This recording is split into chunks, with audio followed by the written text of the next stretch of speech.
tôi nói để con nó này con nó dày mà nhìn khá xấu đi.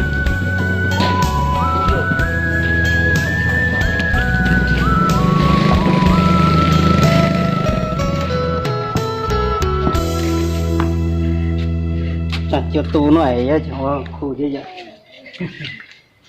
Có hay người ta tay của chị hay tầm là chùa xương ít bỏ xương dầu hút cái chùa ta. Giờ là trái phá xương của nó.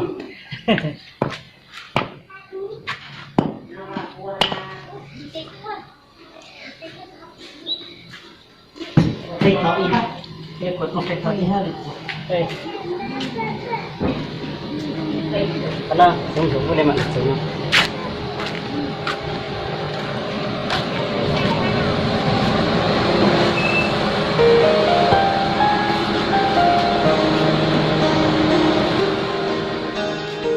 Mình là nó xây máy hay làm giờ thì tôi giờ mình thay số rồi mình lại mình cho tao là bỏ cái lúc to nó sao vậy lúc bỏ luôn này bỏ luôn mà giờ mình khô luôn nó hay mình chỉ khô luôn mà mình khô một thì tao học máy mình cho tao đó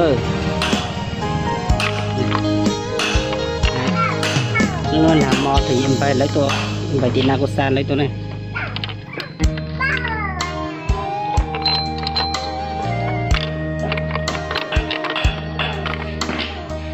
Lo hấp vào cái nó này, lo vào khu vực dẻ nhon,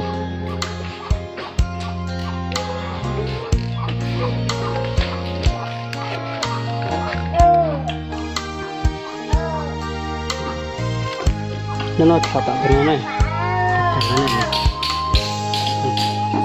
thằng cái nó này, mà hay là nó vừa chạy khung thì không.